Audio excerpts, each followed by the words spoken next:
Olá, sejam todos bem-vindos ao canal da União Imperial Brasileira. Eu sou o Arthur Comim, o chanceler da União Imperial, e hoje nós vamos tratar um tema muito importante, muito interessante para todos nós. Ano que vem, 2021, nós vamos celebrar, comemorar os 100 anos da morte da Princesa Isabel. Isso mesmo, a nossa redentora, a mulher que conseguiu traçar vários rumos do nosso país, estará completando 100 anos de morte. E nada mais justo e interessante do que trazer para nós o querido professor Hermes Rodrigues Neri, especialista em bioética pela Pontifícia Universidade Católica lá do Rio de Janeiro e coordenador do Movimento Legislação e Vida. Atualmente, ele trabalha no Senado Federal como assessor. Seja muito bem-vindo, professor Hermes. Obrigado, Arthur, pelo convite. Fico aqui à disposição. Realmente uma alegria muito grande estar aqui partilhando com você sobre essas questões.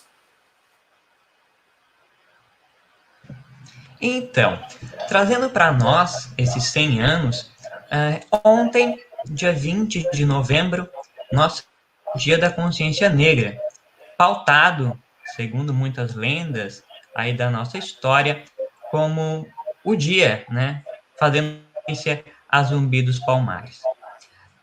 No nosso imaginário, nós, enquanto monarquista, como cristãos, como cidadãos que visamos estudar cada vez mais a nossa história, não aquela que é contada nos livros da escola, mas aquela que sim, nós não temos à disposição e que tem muito a ser estudado, a princesa Isabel ela teve papel fundamental no processo abolicionista.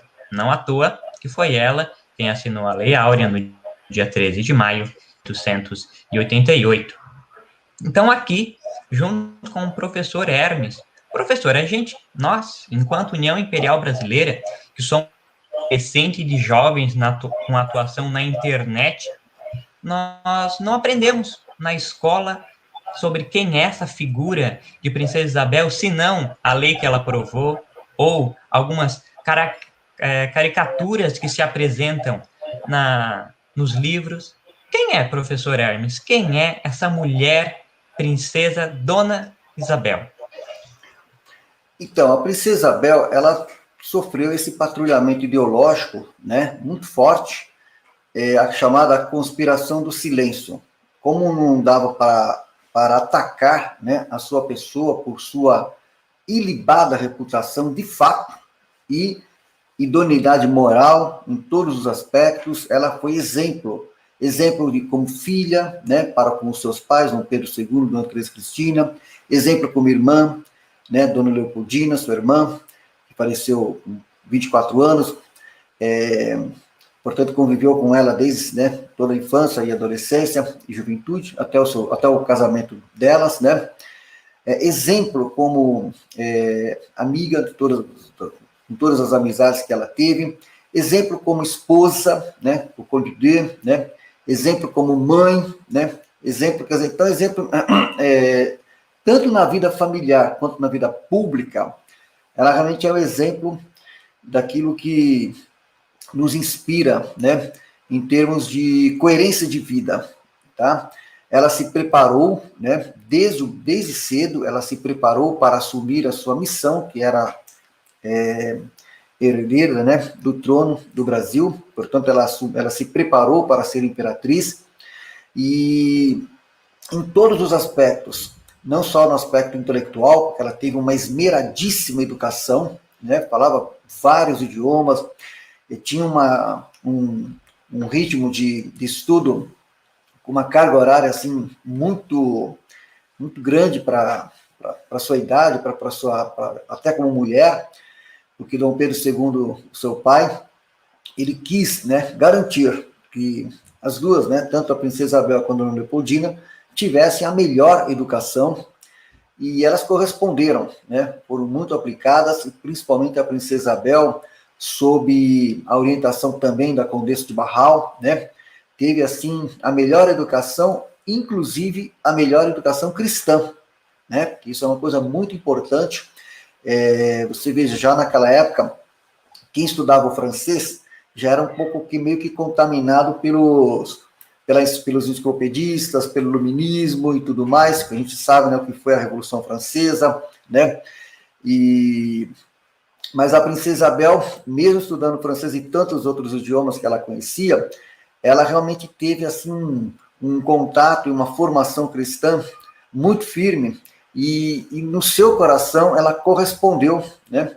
Ela tinha um amor muito grande realmente à, à fé católica, ela foi fidelíssima à igreja, e de maneira que o evangelho era o seu guia, né?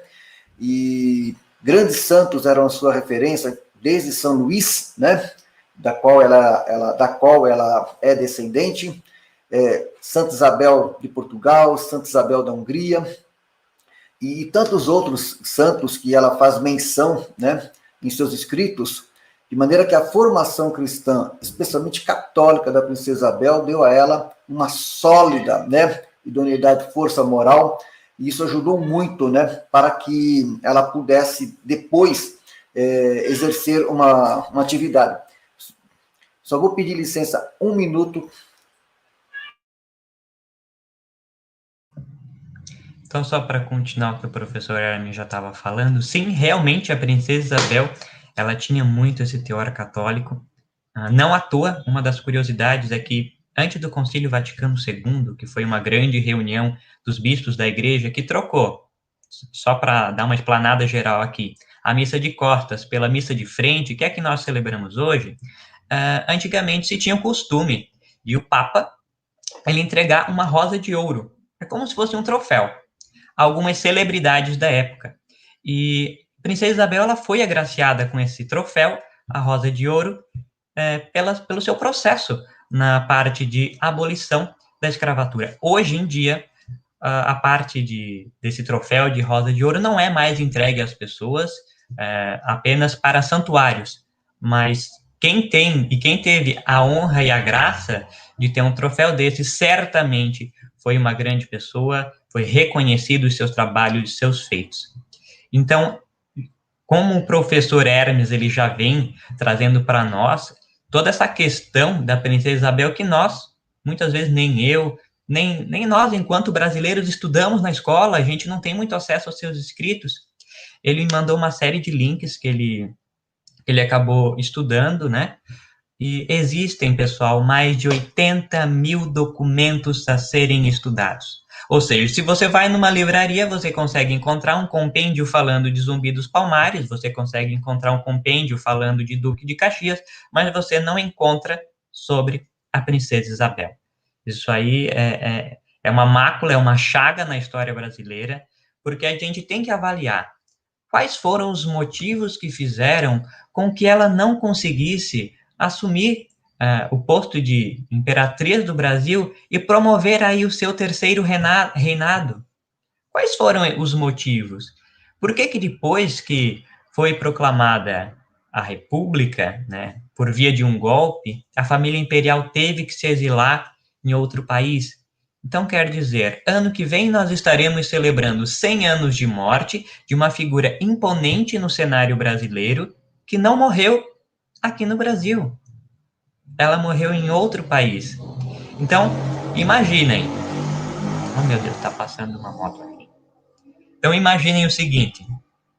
Ela foi preparada, ela estudou, dedicou tempo, foi uma mulher extremamente caridosa, até onde nós temos acesso de seus documentos, porque são muitos ainda a serem estudados. Tendo que se exilar da noite para o dia, em outro país, sair da sua terra, com que desgosto, com que saudades que ela não morreu da sua nação. Então, nós temos que ponderar todos esses assuntos. E o professor Hermes, ele é peça-chave e fundamental nesse estudo, porque foi ele quem encabeçou a primeira carta ao imperador de Júlio Dom Antônio, ainda em 2011, sobre um dos maiores eventos que nós teríamos, que ainda não aconteceu, mas está em processo de acontecer, que é a abertura do processo de beatificação da princesa Isabel. Então, professor Hermes, o senhor pode nos contar aí rapidinho como é que se dá esse processo, como é que funcionou? O que que o senhor fez para conseguir encaminhar essa carta a Dom Antônio falando das virtudes e da possível resposta da Igreja Católica sobre a Princesa Isabel? Bom, peço desculpas, eu tive que resolver uma questão agora, mas um encaminhamento Tranquilo. aqui, e tive que dar um retorno imediato aqui de um encaminhamento aqui, pelo WhatsApp, então peço desculpas de ter feito esse intervalo. Bom, então como a gente estava dizendo, né, a formação da Princesa Isabel, então foi muito importante, ela se preparou para a sua missão de reger o Brasil, inclusive ela chegou a reger o Brasil por 3 períodos, né, ela foi regente em 3 fases, inclusive no último período de sua regência, na terceira regência, ela conseguiu, né, concluir o processo da abolição com a assinatura da Lei Áurea. Então, veja bem, ela conseguiu concluir todo um processo que vinha, né, já praticamente há muitos anos, houve muito debate no parlamento brasileiro, e ela conseguiu realmente, nas suas 3 regências, ela foi dando uma contribuição, né, foi dando contribuição para que o processo da abolição ele chegasse aonde chegou sem derramamento de sangue, ao contrário do que aconteceu no Haiti, nos Estados Unidos, onde para poder fazer a abolição da escravatura, nos Estados Unidos houve guerra civil, no Haiti também foi, né, não foi fácil, e então foi assim, uma proeza realmente a gente conseguir chegar à abolição da escravatura sem derramamento de sangue, onde haviam muitas tensões, muitos interesses, né? E é muito interessante que no Senado Federal tem um livro publicado sobre a abolição, onde tem todo o debate, né? A abolição no parlamento, onde tem todo o debate, desde 1823, quando José Bonifácio fez uma representação no parlamento, falando sobre que era necessário fazer a abolição. É um documento forte, extenso até, pontuando vários itens em detalhes de como deveria ocorrer a abolição. Isso foi em 1823, né? Portanto, um pouco antes da Constituição, quer dizer, foi quando ele era constituinte, né? Para a elaboração da Constituição de 1824. Então, desde 1823 já havia, José Bonifácio já tinha uma representação no parlamento propondo a abolição da escravatura. Não era fácil naquele momento, mediante as tensões que o Brasil viveu naquele período, mas a Princesa Isabel conseguiu, dada, como disse, a sua formação, dada realmente o seu coração cristão, compreender, né, aquela realidade e fazer com que o processo chegasse, né, a Lei Áurea, como disse, sem derramamento de sangue. Foi uma coisa muito importante. Ela não foi apenas aquela que assinou a Lei Áurea. Ela teve um papel muito importante junto às demais lideranças do movimento abolicionista, junto aos parlamentares, junto à sociedade, e inclusive na prática, né, ajudando a alforrear, né, vários escravos, né, ajudando as irmandades religiosas, que os escravos eram acolhidos nas irmandades religiosas e através das irmandades conseguiam as suas alforrias. Já no Brasil, durante todo esse período, houve houve muitos que conseguiram ser alforreados, né?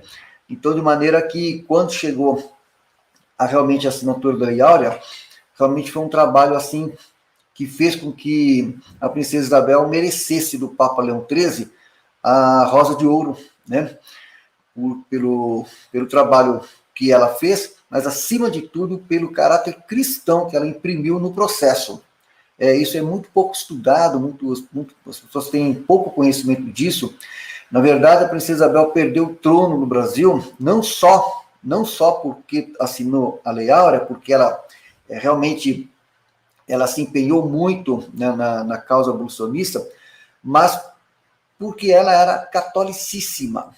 Então, o aspecto da sua catolicidade é que fazia com que as pessoas tinham, assim, as pessoas não, os republicanos, os positivistas, os maçons, né, e todo aquele povo que temia, né, o terceiro reinado com a princesa Isabel, justamente porque não queriam um reinado católico. Ela teria sido, se fosse a nossa imperatriz, realmente uma grande governante cristã, né? E pelo fato de ser catolicíssima, ela realmente tinha, junto com o Conde D, todo um trato, um roteiro, digamos assim, de ações que, se tivessem sido aplicadas, o Brasil hoje certamente já estaria aí realmente alcançado, já teria alcançado seu destino promissor de grande nação com a sua dimensão de país continental. E, como eu disse logo no começo, né, ela foi muito patrulhada ideologicamente depois, né, principalmente depois do exílio e depois da sua morte, por aqueles que resolveram, como não tinha como atacá-la, né, pela sua vida de grandes virtudes, como não tinha como atacá-la, então resolveram fazer a conspiração do silêncio. Então vamos fazer o seguinte, não vamos falar. Então, nos livros, quer dizer, os detalhes da vida da princesa Isabel, o muito que ela fez pelo Brasil, não eram mencionados. Não era falado. A única coisa que não tinha como eles deixarem de fazer menção é o grande fato de que ela assinou a Lei Áurea. Não tinha como deixar de constar, né? Mas toda a sua vida, tudo que ela realizou, né? O muito que ela fez, simplesmente foi feita a conspiração do silêncio, pouco se falou. E aí o que nós temos hoje? Hoje, decorrido 100 anos da sua morte, vai ocorrer o ano que vem, nós temos assim nós temos poucas publicações sobre a princesa Isabel. Nós temos poucos livros. Eu vou pegar aqui alguns livros para apresentar para vocês, só um minutinho só.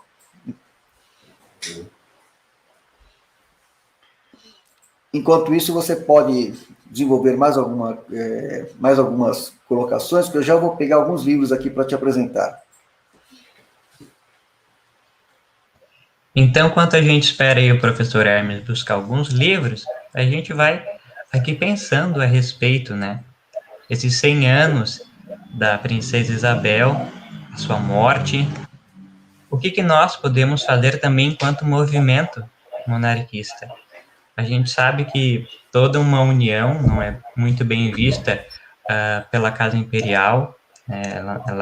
Ela quer que todos os grupos sejam coordenados de forma separada, não passando muito dos limites estaduais e municipais, mas nós temos que ver que sim, nós podemos fazer algo em conjunto, cada qual da sua forma, trabalhando alguns mesmos temas, nas suas semelhanças e diferenças, porque é uma data a ser celebrada, e nós não podemos deixar passar isso em branco, né? A gente pode cobrar também da Promonarquia que nos auxilie cada vez mais nessas questões. São eventos não importantes para o movimento, mas são eventos importantes à história da nação. São outros 500, né? Então a gente tem que ter essa noção que ano que vem nós estaremos celebrando uma data muito importante, 2022, né?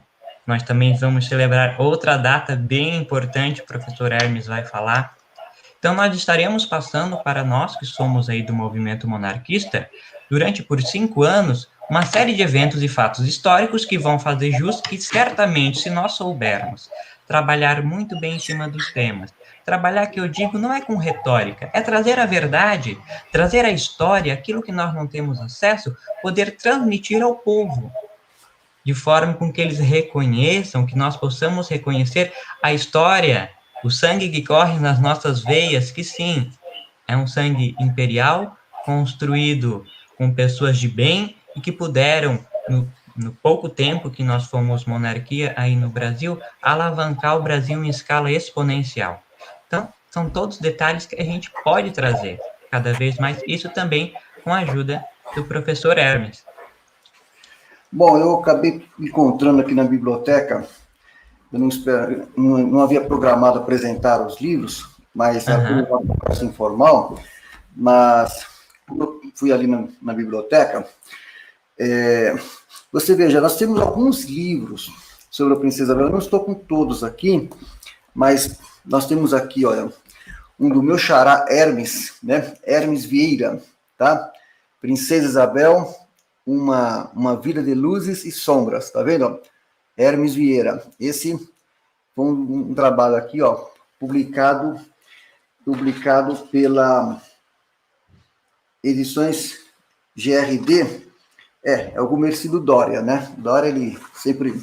Doria, né? Não é o Doria, do São Paulo, não. É o Doria com E, o Gumercindo Doria. Ele tem várias publicações aqui. Realmente, então ele publicou aqui esse livro do Hermes Vieira, que faz um relato, assim, geral aqui da vida da Princesa Isabel. Esse livro aqui foi publicado em 1990, tá? Depois, você tem aqui um livro aqui do Lourenço Luiz Lacombe, Isabel, a Princesa Redentora. Esse Lourenço Luiz Lacombe, ele é parente do atual Lacombe, que está fazendo sucesso aí nas redes sociais, né? Ele é parente dele. E o Lourenço Luiz Lacombe fez, então, esse trabalho aqui, também uma outra biografia, também muito boa, né, muito informativa, né, com bastante dados. Nós temos aqui esse livro aqui, ó, do Roderick J. Barman, Princesa Isabel do Brasil, né? O do Lourenço Luiz Lacombe, nós temos, vamos ver qual editora, ó, editora Petrópolis, Instituto Histórico de Petrópolis, 1989. Então, esse é de 89. Esse aqui, ó, da editora Unesp, do Roderick J. Barman, tá? É da editora Unesp. De que ano que é esse aqui? Deixa eu ver. Esse ano aqui, esse aqui foi publicado em, deixa eu ver, esse daqui, 2005 a publicação desse daqui. Olha só, uma frase da Princesa Isabel, uma frase dela, hein, de uma das cartas dela. Vou até mostrar aqui, que eu mesmo escrevi aqui, tá vendo? Ó? Olha o que diz aqui, ó. Olha aqui, ó. Quando a política deixará de empregar meios que diminuam a grandeza moral dos povos e das pessoas? Página 293, tá vendo? Então, essa é uma frase da Princesa Isabel. Vou repetir, quando a política deixará de empregar meios que diminuem a grandeza moral dos povos e das pessoas? Então, essa é a nossa Princesa Isabel, né? Temos aqui um livro da Isabel de Orleans e Bragança, Condessa de Paris. Condessa de Paris também escreveu, olha, De Todo o Coração, né? Tradução de João Baldino Mota do Amaral. Então, esse livro aqui da Condessa de Paris, tá vendo? Estou mostrando aqui, porque depois deixa registrado aí, né, a foto dela aí. Condessa de Paris, deixa eu ver quando foi esse livro. Editora Butiá, Rio de Janeiro, 95, impresso em 95, tá? Então, você tem essas publicações e tem mas também tem uma tese também do Barman, que é muito importante. Não, o Barman está aqui, esse que eu já te mostrei. E também você tem recentemente foi publicada pela Regina Echeverria, né? Ó, Regina Echeverria. Eu fui citado nesse livro dela, né? Ó, ela escreveu A História da Princesa Isabel, Amor, Liberdade e Exílio, né? Então, Regina Echeverria publicou esse livro aqui foi recente essa publicação, 2000 e... Deixa eu ver aqui quando foi essa publicação. Nossa, geralmente eles põem aqui... Eles põem fácil aqui o ano aqui, mas é coisa recente, de 2000 e... Deixa eu ver.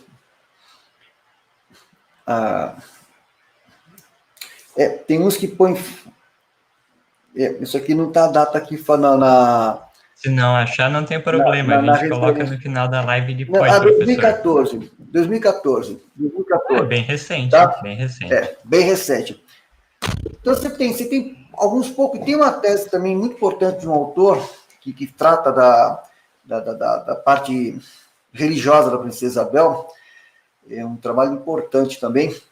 Então você tem algumas obras, mas são poucas, né? Tendo em vista o muito que a princesa Isabel fez, não há assim uma vasta literatura ainda produzida. Mas quando eu fui no Museu de Petrópolis, né, e tive acesso ali no Museu de Petrópolis, aliás, um espetáculo no Museu de Petrópolis, assim, quando eu tive acesso à documentação da Princesa Isabel e sobre a Princesa Isabel, são mais de 80 mil documentos da Princesa Isabel e sobre a Princesa Isabel. Realmente é um espetáculo, sabe? Então tem muita coisa, muito material, fonte primária, que a gente precisa se debruçar, eu tenho me debruçado sobre isso, e traz uma Princesa Isabel realmente totalmente desconhecida dos brasileiros, e que eu não tenho dúvidas que vão vir muitos estudos aí, que vão trazer luz sobre a vida dessa grande brasileira, nascida no Rio de Janeiro, né, e que foi exilada aos 43 anos de idade, né, foi para a França e nunca mais, né, voltou ao Brasil. Então, realmente, a efeméride do seu centenário do ano que vem vai servir de motivo para que a gente possa fazer vários eventos em todo o Brasil, e não tenho dúvidas que nessa próxima década e nos anos seguintes, quando outros estudiosos, historiadores realmente tiverem acesso à documentação que está sendo produzida, vai descobrir a grande brasileira que foi a Princesa Isabel. Quero lembrar que o SBT, alguns anos atrás, fez uma pesquisa com os internautas, né, fazendo a pergunta: qual o maior brasileiro de todos os tempos? E chegaram a escolher 100 nomes, né? E espontaneamente estava lá o nome da Princesa Isabel. Depois eles foram fazendo toda semana, eles faziam de 2 em 2 para chegar uma finalista. E a Princesa Isabel chegou, né, a segundo lugar. Quer dizer, então o primeiro foi Chico Xavier, né? E o segundo foi a Princesa Isabel. Então, para você ver, sem nenhuma propaganda, ela espontaneamente, naturalmente chegou ao segundo lugar. Portanto, como ela era mulher, a gente pode considerar nessa pesquisa que ela é a maior brasileira de todos os tempos. Certo, professor. E no conhecimento que o senhor tem ainda falando nessa questão Vou pedir da licença só mulher... mais um minuto, mas você prossiga, já retorno. Sim, senhor. A pergunta que eu vou fazer para o professor Hermes é que nós, enquanto século XXI, a gente está vivendo o século do cancelamento, né? Toda e qualquer coisa já é motivo do politicamente correto, de ser cancelado, de ser boicotado. Então, a pergunta que eu quero fazer para ele é: o fato de nós vivermos num país que naquela época, claro, né, tinha todo esse preconceito racial, mas e também tinha a questão do machismo. Não estou querendo enredar mais, mas é uma realidade que todos nós sabemos, né? Se o fato dela ser mulher, abstraindo a sua competência, o fato dela ser mulher atrapalhou o processo de colocá-la como regente, de colocá-la como imperatriz. Professor, o Teve fato da... dificuldade. Teve? Eu vi você aqui. Teve dificuldade, sim, porque imagina, tem até uma foto, né, dela no Senado, que ela foi a primeira senadora do Brasil, né? E ali naquela foto, ela chegando no Senado ali, na foto não, é uma pintura, né? Só tem homens ali, todo mundo em volta ali. Então, realmente, havia, assim, por parte dos políticos, né, da época, uma certa... Havia, assim... Repulsa? Não, eles realmente não viam com bons olhos, né, o fato de serem de terem que ser governados por uma mulher. Havia essa, né? Mas a princesa Isabel, ela tinha uma personalidade muito forte, tá? Ela tinha uma personalidade muito forte. Tudo que ela fazia, ela punha muita intensidade, tanto no aspecto assim da alegria, né? Era uma pessoa muito alegre, muito vivaz, sabe? Muito criativa, muito assim intensa naquilo que ela fazia, sabe? Muito verdadeira, muito franca, né? De falar as coisas, né? Com a verdade, nada dissimulada, quer dizer, tudo que ela falava era de modo cristalino, tá? Olho no olho. Então ela tinha essa, tanto é que quando ela promovia algumas festas em Petrópolis, alguns sarão, para leituras, para música, para encontros, assim. Sarau. Era tudo feito com muita alegria, né? Com muita intensidade, com muita beleza também, nos detalhes, nas flores, nos jardins. Se você pegar as cartas que a princesa Isabel escreve, você vê que em volta tudo desenhado com flores, assim, tudo bonito, né? Tudo que ela fazia, tudo que ela procurava fazer tudo com gosto, né? Com beleza, com charme, é bonito de ver até hoje, né? Quando você vê as cartas dela, você vê assim a caligrafia, entendeu? Tudo com esmero, tá? Coisa que a gente perdeu muito hoje no nosso tempo, tá? Nesse tempo onde tudo é descartável, onde se banalizou tantas coisas. Então, as pessoas não se dão hoje, as pessoas não fazem mais as coisas com cuidado, né, com esmero, com zelo, para deixar assim uma coisa, né, bem feita. Mesmo um jardim de casa, para quem tem uma casa com jardim bem cuidado, entendeu? Quer dizer, então, tudo ela procurava fazer com esse toque, de fazer as coisas bem feitas, né, com bom gosto, e dando atenção às pessoas também, né, porque o importante é sempre isso. Princesa Isabel sempre teve seja quem for, né, que a procurasse, ela sempre procurou dar uma atenção muito grande às demandas das pessoas, às necessidades das pessoas. Há um episódio muito interessante, por exemplo, um dos professores dela, preceptores, né, professor, porque ela foi, a princesa Isabel teve o que hoje o pessoal luta pelo homeschooling, né, ela teve educação em casa, né, o Dom Pedro II que escolheu os professores que deram aula para ela, os preceptores, né, ele próprio foi um deles, mas havia um preceptor que morava um pouco longe e tinha uma dificuldade, por exemplo, estava com uma dificuldade, então ela acabou conseguindo uma casa para ele no Rio de Janeiro, né, do Rio de Janeiro para Petrópolis. Então ela conseguiu conversar com o Dom Pedro II e atender a uma demanda específica que ele tinha. Então ela tinha isso como aluna dele, ela tinha esse olhar humano para as demandas, para as necessidades das pessoas, né? Então era uma coisa assim, uma coisa muito bonita de se ver. E para com todas as pessoas, sejam as pessoas do dia a dia e também na vida pública, né? Ela teve esse preparo, por exemplo, às vezes as pessoas falam assim, que hoje, quando as pessoas fazem as coisas, elas fazem muito marketing, né? Toca muita trombeta para fazer as coisas. Ela nunca fez isso. Ela sempre foi discreta. Muitas vezes o pessoal fala assim, ela não se interessava por política. Não, não é verdade. Ela era discreta, é outra coisa. Ela se interessava, sim, pelas questões do Estado, pelo governo, pelo trabalho que o Pedro II fazia, pelos destinos do país, estudou muito, né, e conheceu bem a realidade brasileira em profundidade. Agora, ela era discreta, né, ela não era uma pessoa assim entendeu? Sabe, como hoje os políticos muitos fazem aí, né? Não, ela tinha essa descrição, mas tinha muita energia, muita intensidade naquilo que fazia, e tinha um temperamento muito forte, muito decidido. Então, os políticos tinham uma certa reserva, né, de vê-la como imperatriz por ser mulher. Isso é fato, ela tinha uma certa reserva. Mas pela sua personalidade, eu acredito que, se não tivesse ocorrido o golpe da proclamação da República, ela teria sido uma grande governante, se não maior governante que o Brasil poderia ter, sem sombra de dúvidas. Perfeito, professor, perfeito. Então, essa aí é a nossa princesa Isabel, né, a mulher, a brasileira que, infelizmente, não teve a honra ou a alegria de estar junto do seu povo, foi exilada.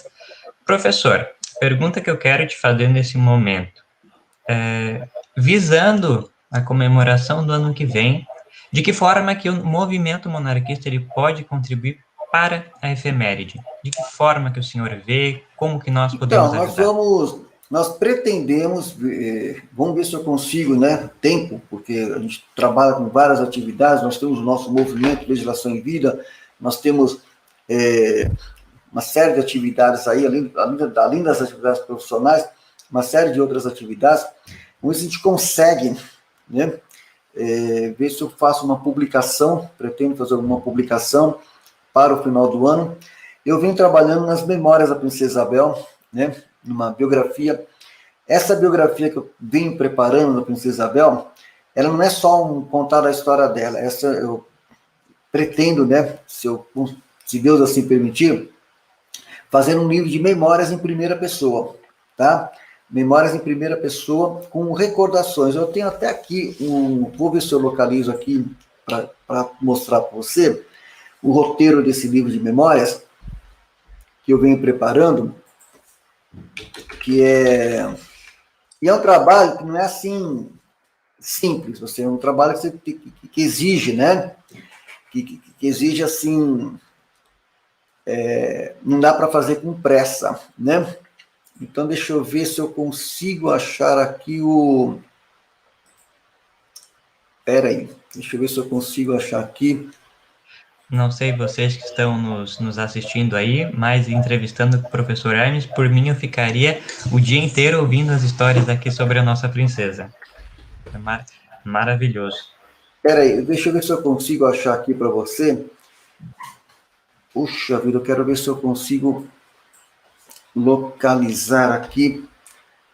Peraí. Vamos ver aqui se eu consigo. Olha só, não tô. Peraí. Bom, vou falando enquanto isso. É melhor você. Vai tocando aí que eu vou procurando aqui o Arthur. Tranquilo, professor, tranquilo. Eu quero Aí, localizar aqui. Eu quero se o senhor localizar não aqui. conseguir achar, é só falar para a gente, nós Não, mas colocamos vai tocando no aí que link eu já depois.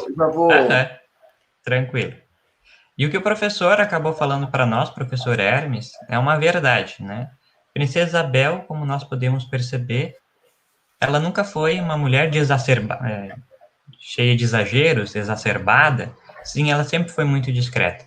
E aqui eu relembro um ditado popular, né?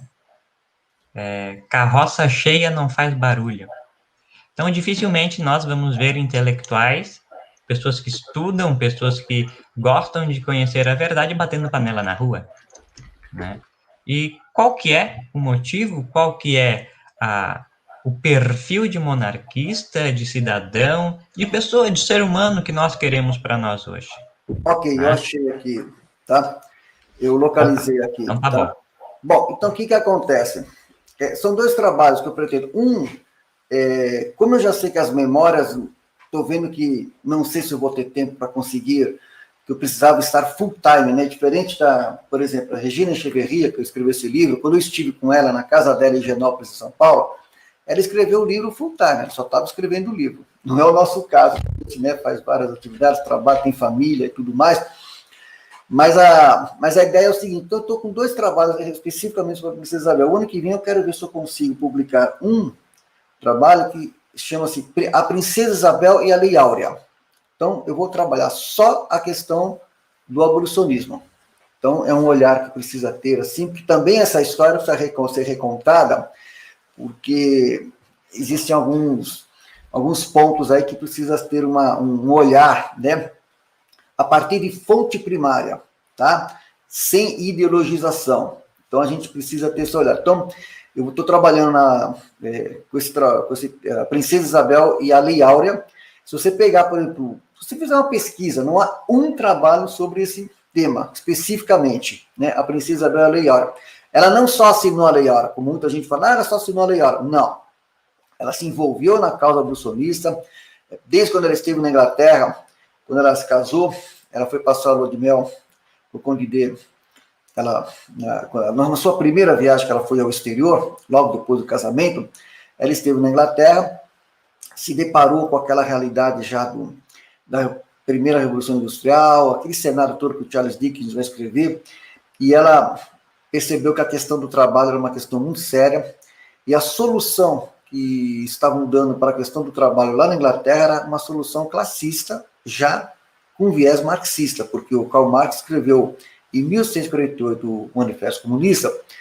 Então já havia, né, quando a princesa Isabel esteve pela primeira vez na Inglaterra, ele já, 20 anos depois, quase 20 anos depois da publicação do Manifesto Comunista, do Karl Marx, ela percebeu que já estava impregnada a política ali com esse viés classista de, né, operários contra patrões, né, essa visão classista, e ela sabia que tinha que equacionar a questão do trabalho. Então, ela, quando volta para o Brasil, ela viu o Brasil, né, com o sistema escravagista, ela entendeu que, não, isso aí tinha que resolver, mas não com o viés classista, não com o viés, né, com esse viés de um opondo-se ao outro, né, como vai ter no Brasil muita atenção, porque você pega, por exemplo, os quilombos na linha do Zumbi dos Palmares, aquele modelo era assim, o escravo fugia,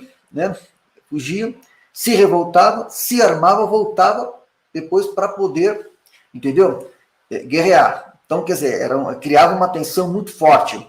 Então, esse modelo que fazia o apelo à violência não era o modelo que a princesa Isabel achava que seria o que daria solução a essa questão complexa que era a abolição. Ela preferiu apoiar, né, as irmandades religiosas, tá, para que, através das irmandades religiosas, os escravos pudessem obter as suas alforrias. Tá? Então, eram escravos devotos, católicos, que buscavam na convivência e, ao se inserir nas irmandades religiosas, havia, então, havia todo um empenho no sentido da obtenção de suas alforrias. Então, era um outro viés, era uma outra forma de se obter que não fosse a via da violência. Então, o que acontece? Tudo isso eu vou trabalhar como que ocorreu mesmo o processo da abolição no Brasil, com todos os seus aspectos, nesse trabalho, a Princesa Isabel e a Lei Áurea. E aí tratar de toda a questão, toda a discussão que houve no Parlamento Brasileiro, porque olha só, você teve de 1823 até 1888, todo um debate sobre a questão da abolição dentro do Parlamento Brasileiro, que durou 65 anos. E no nosso caso, por exemplo, o Movimento Legislação em Vida, a gente sempre procura ver os debates no Congresso Nacional dos temas. Então, a primeira pergunta que eu fiz, por exemplo, peraí, mas como que foi o debate da abolição dentro do Parlamento? Tá? Então, foram 65 anos de debate. Bom, quem que debateu? Quais eram os questionamentos? Quais eram as propostas? Quais eram as resistências? Entendeu? Aonde que a coisa pegava? O que avançou? O que avançou? Como é que até chegar na Lei Áurea, que praticamente é a lei mais curta que tem no Brasil, porque simplesmente ela foi objetiva. Está extinta a escravidão no Brasil, ponto. Acabou. Então, quer dizer, ela resolveu assim, né? Em 2 artigos ela resolveu a questão. Mas haviam muitos questionamentos, tá? Sobre como fazer. Então, eu fiz uma pesquisa sobre como foi esse debate da abolição, e aí vai estar nesse livro A Princesa Isabel e a Lei Áurea, que eu espero ter condição de tempo e para publicar para o ano que vem. E as memórias, que eu já vi que para as memórias não sei se eu vou conseguir, mas aí mais para frente, se Deus assim permitir, se eu estiver vivo até lá também, vamos ver, que, né, ninguém sabe até quando, né? Mas a gente pretende fazer. Então, a questão das memórias, eu vou mostrar aqui para você, Arthur, um roteiro aqui, tá? Qual que é a proposta? A proposta são aqui 12 capítulos, né? Estou passando para você pela primeira vez aqui, eu não comentei isso com ninguém, tá? Material inédito, pessoal. Esse é inédito para você. Então, as memórias da Princesa Isabel, então, eu pretendo fazer em primeira pessoa, quer dizer, é ela contando a vida dela. É que nem a Margarita Yourcenar fez Memórias de Adriano. Então, ela contando, ela se coloca no lugar do Adriano contando a vida dele. E as Memórias da Princesa Isabel, ela começa em 1921. Ela começa em janeiro de 1921. O que aconteceu em janeiro de 1921? Então, dá uma cena que você pega lá, começando o livro, né? Qual que é a cena? É a cena em que a Princesa Isabel, praticamente, ela vê, né? Quer dizer, ela participa, ela não vem para o Brasil, mas ela tem a alegria de finalmente, né?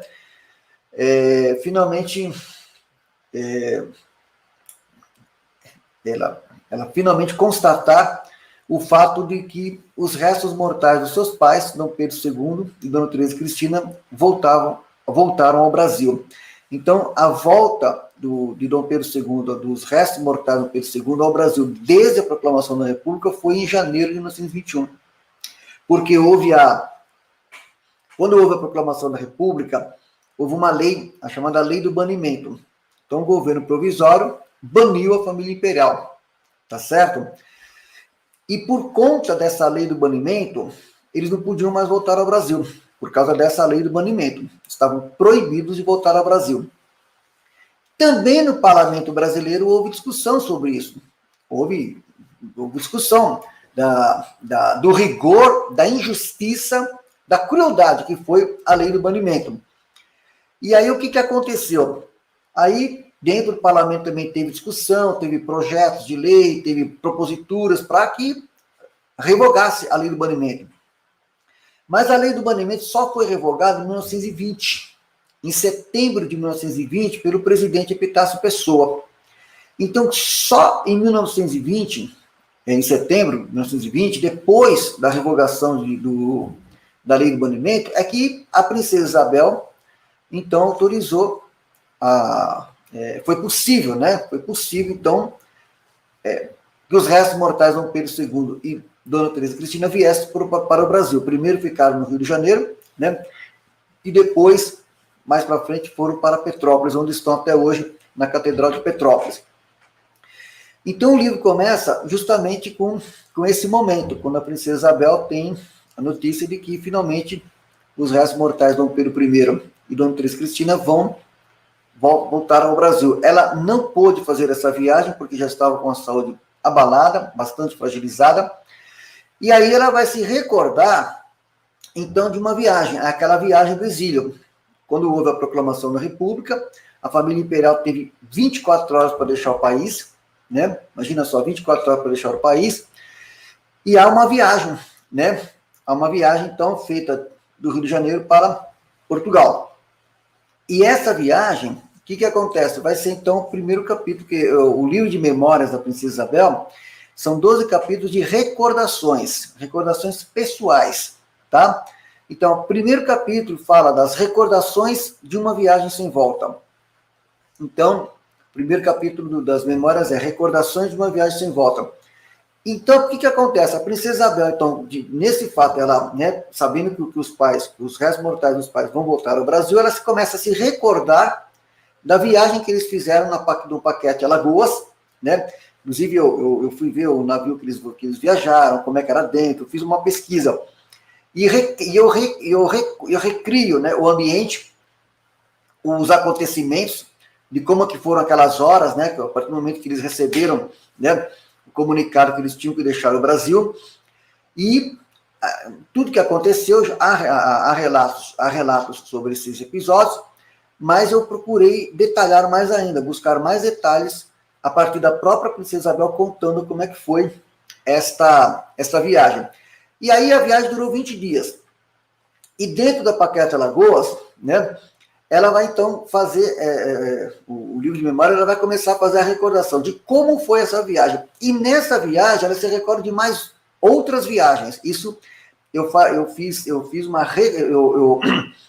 eu procurei descrever, né, algumas viagens nesse primeiro capítulo, mas com descrição literária mesmo, né? Quer dizer, uma descrição de como teria sido isso.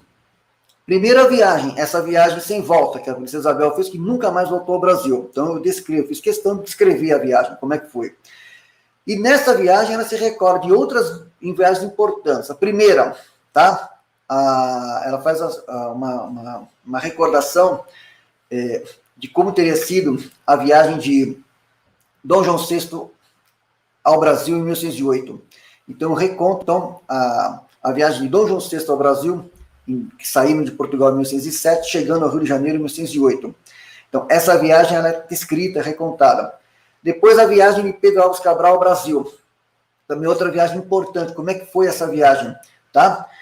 E também uma quarta viagem, a viagem de Dom João VI de volta a Portugal em 1820. Então, essas 4 viagens, elas são descritas, contadas, rememoradas e recordadas pela princesa Isabel nesse primeiro capítulo, que é Recordação de uma Viagem Sem Volta. Depois nós temos segundo capítulo, eu só vou falar os títulos, tá? Porque aí não dá para falar de um por um, que aí levaria muito tempo. O segundo capítulo, o primeiro capítulo, Recordações de uma Viagem Sem Volta.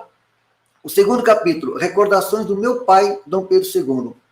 Então eu vou falar só sobre Dom Pedro II, sob o olhar da princesa Isabel, como filha. Depois, a partir do quê? A partir das cartas que ela escreveu, né? Esse livro aqui, ó. Não, tem um outro livro aqui que eu vou mostrar para você. É muito importante aqui, eu tenho ele aqui, só um minuto.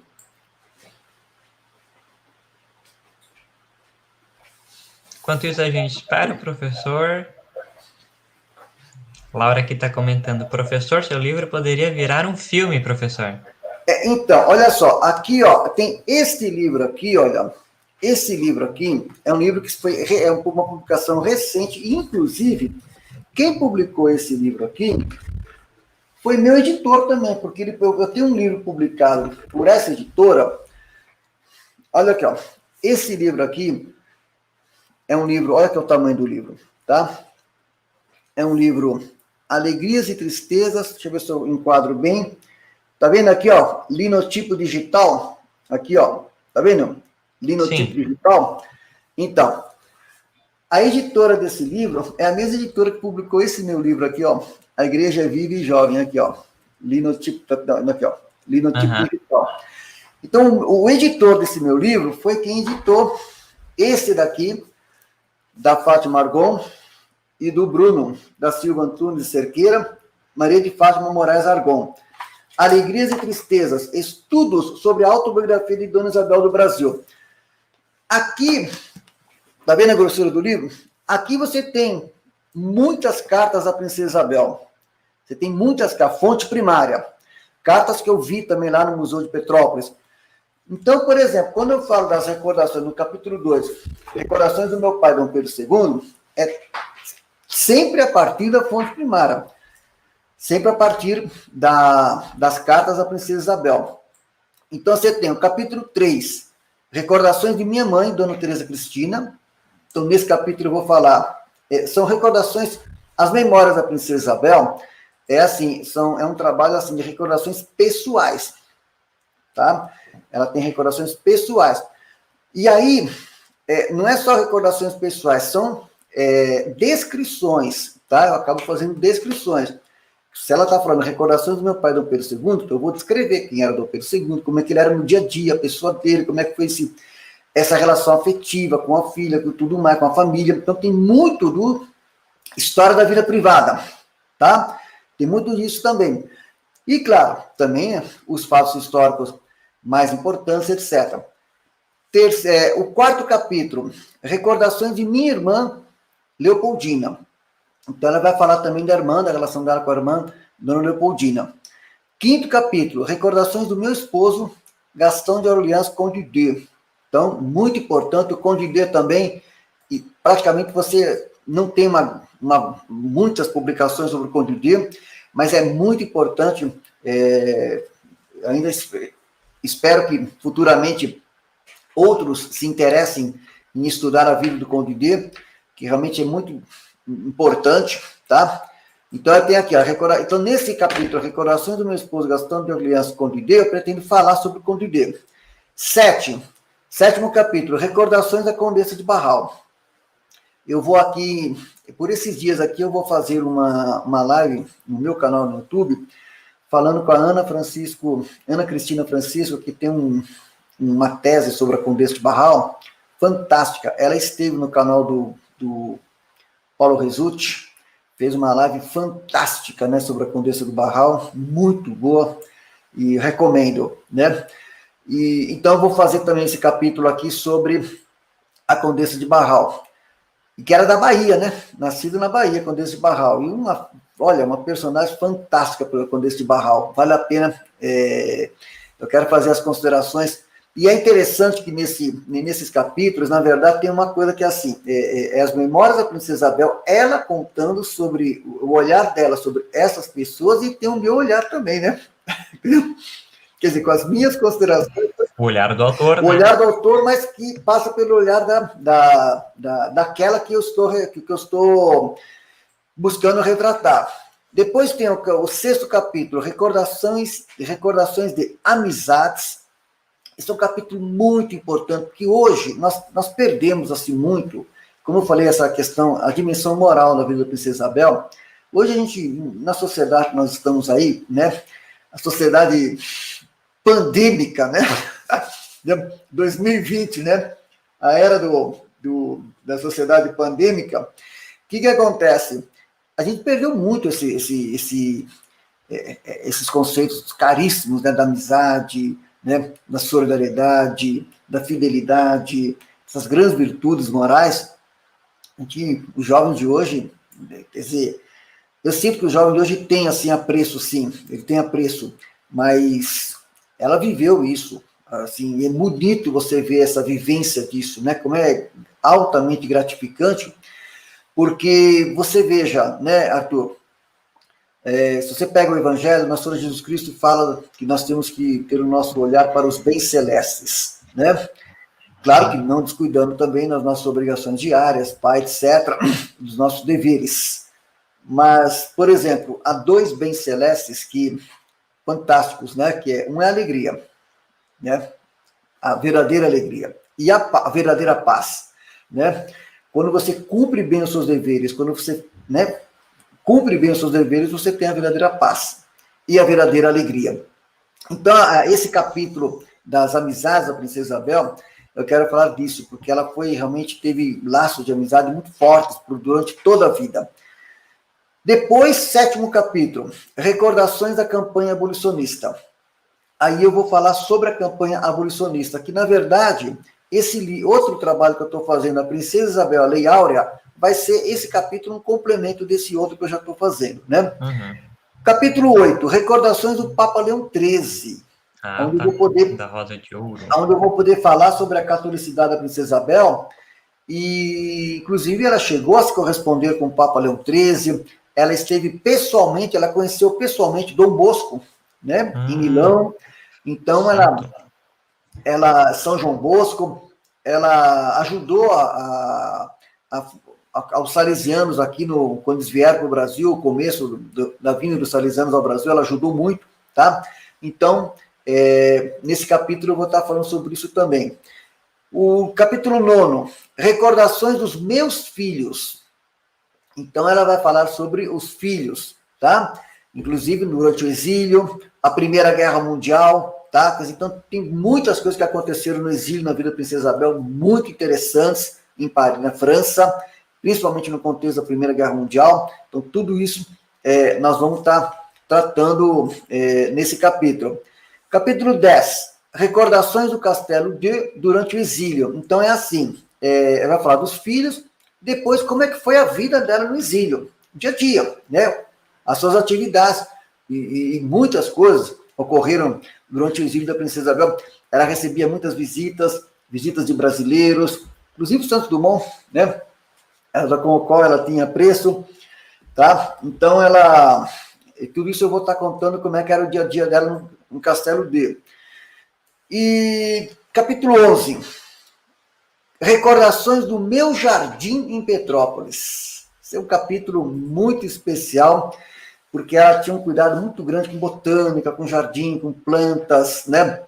Orquídeas, Tanto é que o título do livro chama-se Flor de Camélia, né? Esse é o título do livro, Flor de Camélia, porque a camélia era um símbolo inclusive da abolição, e ela é uma flor, assim, fantástica. Então, ela tinha esse zelo pelas flores, né? Pela natureza, pela botânica. Então, isso, eu vou tratar tudo isso nesse capítulo, e o Jardim de Petrópolis, realmente, eu que estive em Petrópolis, e no tempo dela, então, o que a gente sabe do apreço que ela tinha também pelas flores, pelo jardim, tudo isso é muito bonito, e eu vou estar retratando. E, finalmente, o último capítulo, que é o capítulo 12, recordações de obras literárias. Quer dizer, eu vou pegar os livros que ela leu e que ela mais gostou, e que ela anotou, e vou fazer, então, apontamentos sobre obras que ela leu, livros, autores que ela leu na época dela. Então, esse é o projeto meu que eu estou trabalhando nas Memórias da Princesa Isabel. Tomara que Deus permita que eu consiga concluir. Não é apenas uma biografia como essa que eu mostrei, que são importantes, né? Mas, aqui, ó, essas são biografias, mas o que eu pretendo fazer é mais que uma biografia, é uma obra de literatura, tá? É uma obra literária, que tenha a qualidade estética da palavra, Sim. que tenha toda a técnica de literatura, que tenha essa condição de fazer esse retrato da Princesa Isabel a partir do olhar dela, das recordações desses temas que são caros para ela, e que a partir desses temas a gente consiga ter uma visão de quem foi a Princesa Isabel, dos seus afetos, daquilo que ela... Uma análise mais psicológica do personagem, né? Das suas motivações, das suas lutas, dos seus desafios, de tudo que ocorreu com ela, e é isso que eu pretendo recriar e fazer esse retrato. Além a Princesa Isabel e a Lei Áurea, que já é um trabalho mais de recorte para tratar da questão específica da abolição. Agora, para ano que vem, nós pretendemos ver se a gente consegue, primeiro, lá na Catedral de Petrópolis, pelo menos uma missa em janeiro. Vamos falar com o pároco lá da Catedral, para que a gente possa fazer uma missa para celebrar, lembra que eu falei janeiro de 1921? Para celebrar os 100 anos da chegada dos restos mortais de Dom Pedro II e Dona Teresa Cristina. Então, vai ser lá na Catedral de Petrópolis, aonde estão os restos mortais de Dom Pedro II, Dona Teresa Cristina, da Princesa Isabel do Conde de. Estão lá. Depois, em maio, nós também vamos ter uma outra missa para celebrar o 13 de maio, né? Para celebrar o 13 de maio na Catedral de Petrópolis. Pretendo ver se eu consigo lançar esse livro, A Princesa Isabel e a Lei Áurea, porque esse eu espero conseguir fazer, tá? Porque eu estou cheio de atividades, trabalho no Senado Federal, é muito puxado, é muita coisa, fora, né, família e outras atividades, cursos, aulas, e atividades, outros escritos, etc., e o movimento nosso, que agora você vê, estou envolvido com várias outras coisas, mas a gente está procurando, dentro de tudo isso, o tempo para poder estar avançando nisso. Então, a publicação do livro A Princesa Isabel e a Lei Áurea, e aí, em novembro, vamos ver se a gente faz um evento forte aí, em Brasília, né, ou no Rio de Janeiro, para celebrar, quem sabe eu estou pensando em fazer um workshop, um seminário, trazer, assim, pessoas para poder falar sobre a Princesa Isabel. Eu já conversei com o deputado Luiz Felipe, né, que é o de Orleans e Bragança, e vamos ver aí o que a gente pode fazer, mas certamente vamos, assim, ter eventos, e eu gostaria que o Instituto pudesse estar nos ajudando. Além do que, nós vamos voltar a falar com a Arquidiocese do Rio de Janeiro para ver se a gente consegue fazer com que o Dorani abra o processo de beatificação, que é o que nós estamos aguardando já há quase 10 anos. Então, só fazer um adendo aí, para quem não sabe, o professor Hermes, ele acabou encaminhando lá em 2011 ainda uma carta para Dom Orani, para poder abrir o processo de beatificação da Princesa Isabel, a abertura desse processo. Como é que se dá isso? Na Igreja Católica,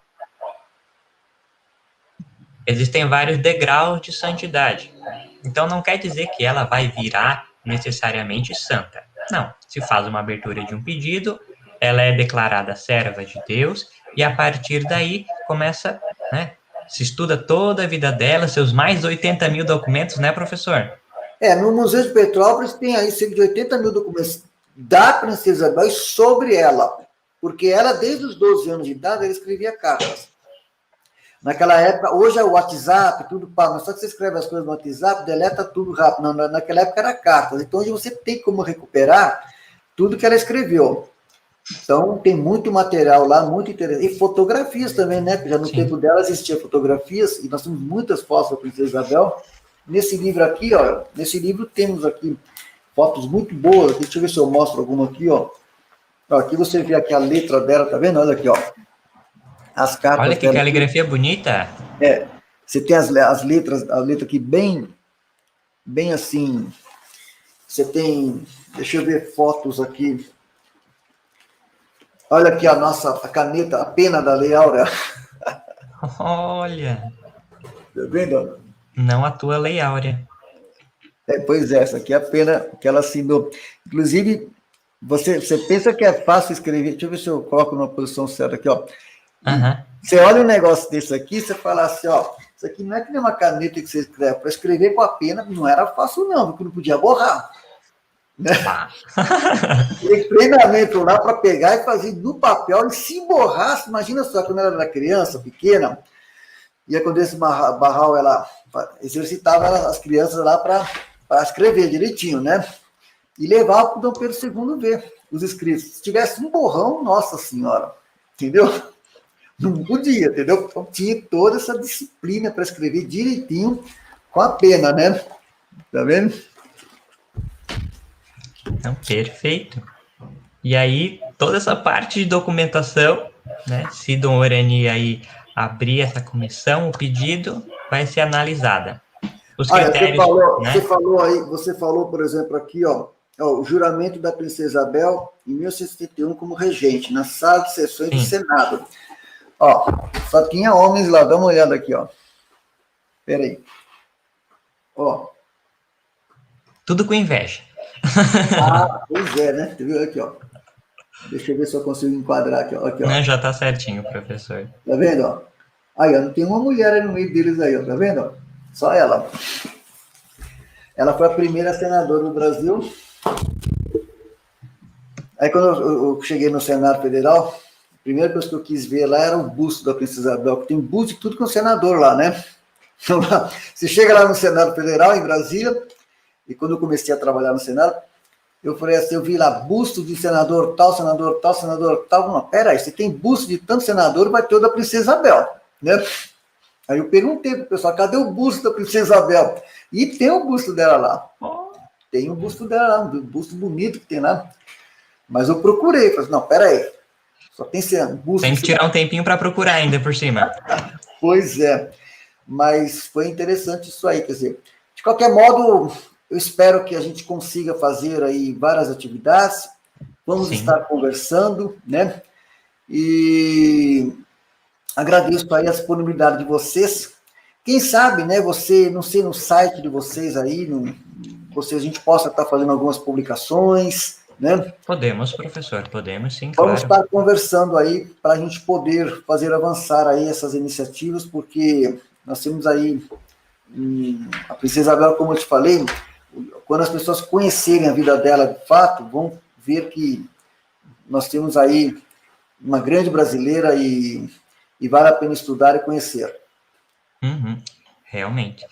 A União Imperial Brasileira agradece a presença do senhor nos preparativos para os nossos 100 anos de morte da Princesa Isabel.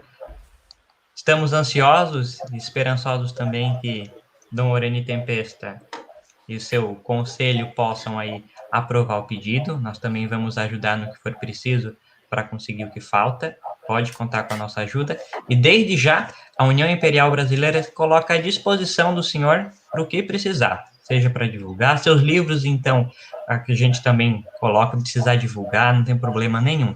Conte conosco, somos um movimento e devemos permanecer sempre unidos. Não à toa, nos chamamos União Imperial Brasileira. Eu agradeço, eu não tenho dúvidas que a monarquia vai voltar ao Brasil, isso aí não tenho dúvidas. O Brasil, eu não tenho dúvidas que o Brasil retornará, a monarquia retornará ao Brasil. Agora, como isso vai acontecer, é vocês que são mais jovens, né, que vão participar desse processo todo, vão ajudar, e uma das coisas que eu mais admiro, e, por exemplo, hoje, né, na Casa Imperial Brasileira, quando você vê Dom Luiz, Dom Bertrand e Dom Antônio, tá?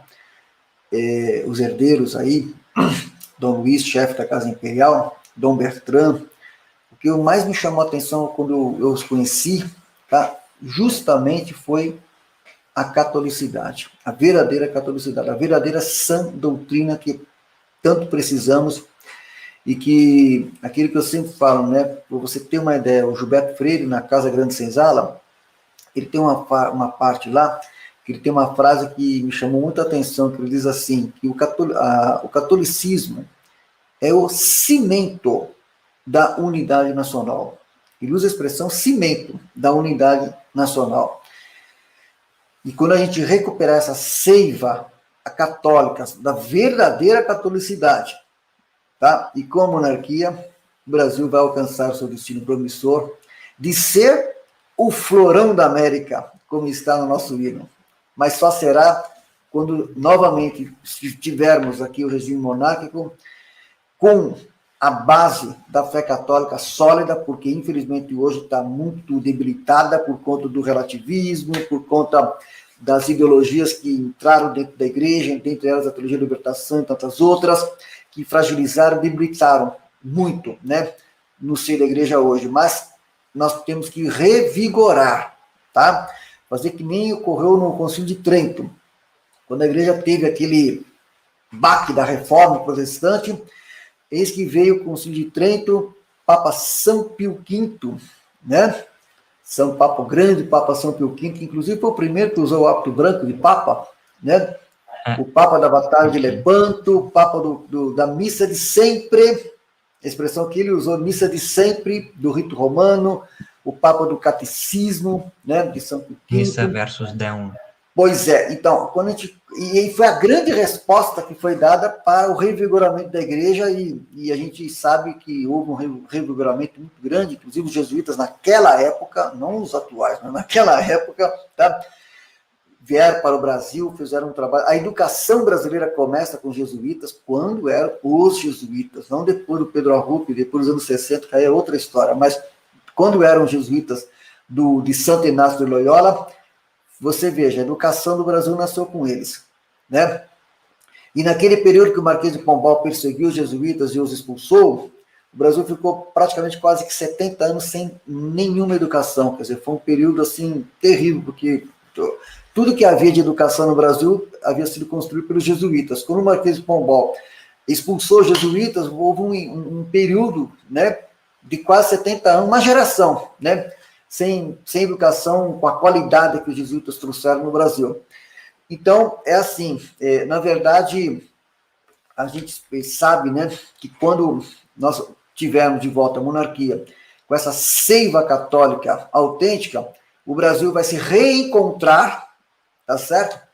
E vai assumir a sua... Aí nós vamos novamente vamos novamente ter nós vamos novamente ter o Brasil real, né? O Brasil real mesmo, profundo, o Brasil verdadeiro, para que alcance o seu destino promissor de ser uma grande nação, florão da América. Não tenho dúvidas para isso, mas só será com a monarquia. Não tenho dúvidas disso. Pela graça de Deus, nós vamos chegar lá. Só fazer uma explanação aqui, não quero contrariar o senhor, né, nesse ponto de vista, mas eu acho muito importante, sim, que os nossos governantes, não só em monarquia, até mesmo na república, eu acho muito importante que o nosso governante, ele tenha a sua religião, ele tenha, assim, a sua liberdade e possa manifestá-la publicamente. Eu vejo que o político, que não tenha a noção que que não sabe que existe algo acima dele, ele corre o risco de ser um ditador. Ele corre o risco de ser alguém que vai ferir o respeito às outras pessoas. Então, eu vejo que sim, né, numa monarquia, caso pudéssemos restaurá-la, né, faremos isso, esperamos, confiantes, que sim, queremos que os nossos reis, que os nossos governantes também sejam religiosos, mas que também, né, possa respeitar a vontade popular, né? A gente sabe que hoje a gente mexe muito com as liberdades individuais e a gente sabe que a gente não pode feri-las, mas a gente pode ajudá-las a edificar. Eu vejo nessa parte, né? Não, assim, eu entendo que você está colocando nesse ponto. Eu falei da seiva católica, sim, utilizando aquela expressão, a seiva católica. Quando os países europeus, quando as nações europeias, elas assumiram a seiva cristã, quando o cristianismo teve força para poder realmente, digamos assim, imprimir na sociedade os princípios cristãos, foi possível a civilização alcançar, né, o seu desenvolvimento, sim. o seu desenvolvimento e garantir a dignidade da pessoa humana e tudo mais. E como nós estamos numa época histórica mundial anticristã, conturbada, né? Anticristã, explicitamente já anticristã, a gente vai percebendo que a dignidade da pessoa humana está sendo aviltada, a violência por toda parte, em todos os níveis, etc. Então, o que acontece? Se você pegar, por exemplo, a França de São Luís IX, né, você vai ver o que é um rei cristão. Tá? Como você pega a França de São Luís IX. Não, tu é santo, né? Tá? Então, você veja, é claro que você pega, é claro que você, por exemplo, vou dar um exemplo, a gente convive, né, numa sociedade aberta, tudo mais, etc., mas eu não nego, nunca neguei a minha identidade católica. Eu, por exemplo, eu participo de debates, em vários debates aí, inclusive contra o aborto e tantas outras coisas mais. Já cheguei em vários debates assim, por exemplo, e aconteceu uma vez assim, eu cheguei num debate sobre aborto, né, eu falando contra o aborto, e só tinha feministas lá. Só tinha feministas e abortistas. Eu era o único não abortista. Inclusive eu estive no STF falando contra o aborto, isso, a maioria era tudo abortista. E quando eu cheguei na sala lá, sala lotada, só tinha abortista feminista e na mesa só feminista abortista, o único não abortista. Aí falaram para mim assim, olha, se perguntarem para você qual a tua religião, não fala nada, seja neutro. Entendeu? Eu falei, não, peraí, pô, não tem cabimento. Se perguntarem, eu vou dizer que eu sou católico, apostólico romano. Eu vou assumir a minha identidade. Eu nunca deixei de assumir a minha identidade como católico, mesmo numa mesa que haja outros, com outros credos, ou até ateus, mas eu assumo a minha identidade. Tá certo? Não vou jamais deixar de assumir a minha identidade por uma neutralidade, tá? Que não é do meu feitio, essa neutralidade, tá? O que o sim seja sim, e que o não seja não, senão nós somos Jesus Cristo. E cheguei naquele evento lá, comecei o evento falando sobre a questão do aborto, e em algum momento, eu recorri a um exemplo, e aí com o exemplo que eu recorri, eu utilizei sim uma referência religiosa. Por que eu não posso, por que eu não posso num debate público? Uma fonte histórica, Por que uma eu não fonte posso científica. fazer menção a uma questão religiosa? Por quê? Onde já se viu? Que isso? Entendeu? Olha, não fala nada, não traz uma menção religiosa. Não, por que não? Que isso? Isso é o laicismo, né? Que é uma ideologia. Que uma coisa é a laicidade, coisa do laicismo. Então eu falei assim, não, eu vou me manifestar. E aí fiz a referência e advoguei e fiz a defesa. Né? Fiz a defesa. E me manifestei. Agora o que eu acho engraçado é que o outro lado pode se manifestar. O outro lado pode chegar, dizer que é isso, que é aquilo, que mais. Agora a gente não pode. A gente não pode manifestar como católico de fato, não como católico relativista que aí está, que é outro problema. Para nós católicos, a gente sabe muito bem a crise que a Igreja Católica enfrenta hoje. A gente sabe disso. que o próprio Papa Bento XVI falou da questão do relativismo, da ditadura do relativismo, tá? Que dá nessa neutralidade que você acaba sendo politicamente correto, tá? Que agradar todo mundo e acaba esvaziando-se da sua própria identidade como pessoa e como cristão. E a gente sabe que os primeiros cristãos sofreram martírio porque deram testemunho da fé. E hoje, numa sociedade como eu disse, venha cada vez mais se tornando, numa sociedade globalmente anticristã, como a gente tem visto hoje, nós vamos ter que conviver com novas formas de martírio na defesa da fé, novas formas de martírio, né? Onde você pode ser ridicularizado, onde você pode ser vilipendiado, onde você pode ser chacotado, sei lá mais o quê, porque você assume, né, os valores do evangelho. Então, para encerrar, eu sempre tenho em mim, sabe, aquela máxima de São Paulo, que para mim é um combustível em tudo que a gente procura fazer. Ai de mim se não evangelizar. Eu não quero saber se é século XXI, se o globalismo está aí, entendeu? Se um novo totalitarismo está em curso. Ai de mim se não evangelizar. Esse é o combustível da minha vida. Sim, senhor. Eu só peguei nesse assunto aí porque tem gente aqui que está nos assistindo e acaba falando, não, mas não pode ter teocracia, não é para ser imposição. Não, não é. Não estou falando em teocracia. Né? Não é, sim. Então, É só o que acontece é o seguinte, ninguém falou teocracia. O rei Luís IX da França, ele não era teocrata. Não. Ele não, Dom Pedro II nunca foi teocrata. Apesar que a princesa Isabel era mais católica, mais assim, mais solidamente, a fé dela era muito mais assim, robusta, vai. Mas que é mais democrático, mais aberto, mais, sabe, mais democrático mesmo que Dom Pedro II, inclusive com a imprensa de sua época, etc. Aonde que você pode dizer que Dom Pedro não era teocrata? Ou a própria princesa Isabel? Você está entendendo? Só mais um minuto para a gente encerrar, né? Tranquilo. Eu já vou fazendo aqui o meu encerramento. Agradeço a todos vocês que estão aqui nos assistindo a nossa live. Fiquem ligadinhos aí no canal da União Imperial Brasileira. Você veja aqui, ó. Tá aqui, ó. Jacques Legoff tem esse livro maravilhoso, São Luís, biografia, tá? Uma obra fantástica. Aonde que você vai dizer que ele era teocrata? Um homem santo, um homem de compreensão do ser humano, um homem que fez grandes, né? Grandes pela... Entendeu? Agora, o que acontece é o seguinte, na verdade, ele diz assim, o Jacques Legoff fala assim, São Luís é um desses cristãos para quem a paixão de Jesus é um acontecimento sempre contemporâneo e que deve fazer parte da ação no presente e não somente no qual se busca um passado santo.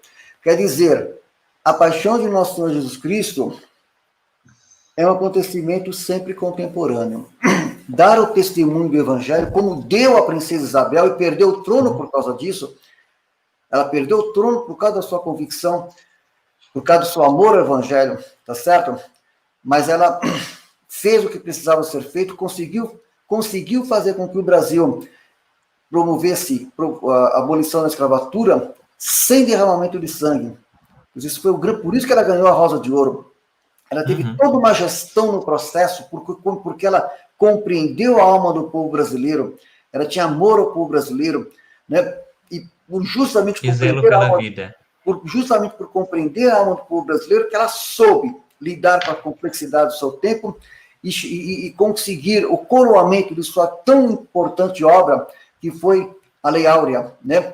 Que ela não só assinou, que ela ajudou, ela participou de todo um processo para que aquela lei fosse alcançada, respeitando a dignidade da pessoa humana, e tinha um projeto de inclusão do liberto, um trabalho, etc., mas que depois, com os republicanos, como houve a proclamação da República, muitas das suas propostas não foram possíveis ser executadas, porque houve o abortamento, né, com a proclamação da República. Então, quer dizer, seria a princesa Isabel uma grande governante cristã, tá certo? Nada teocrática, mas católica, catolicíssima, com os princípios e valores que realmente são aqueles que dão a identidade da nação brasileira. Professor Hermes, eu quero agradecer a sua presença aqui no canal da União Imperial Brasileira. Saiba que pode contar sempre conosco. Precisando aí qualquer coisa, é só mandar um pedido aí, prontamente iremos atendê-lo. Então, agradeço também aos nossos queridos telespectadores, né, nossos internautas aí. Fiquem ligadinhos, a União Imperial Brasileira estará sempre trazendo novas notícias, novas entrevistas para todos nós. Quer deixar um último recado, professor? Eu agradeço a oportunidade, que Deus os abençoe sempre. Nós, como cristãos, sempre somos movidos pelas virtudes teologais, fé, Esperança e caridade.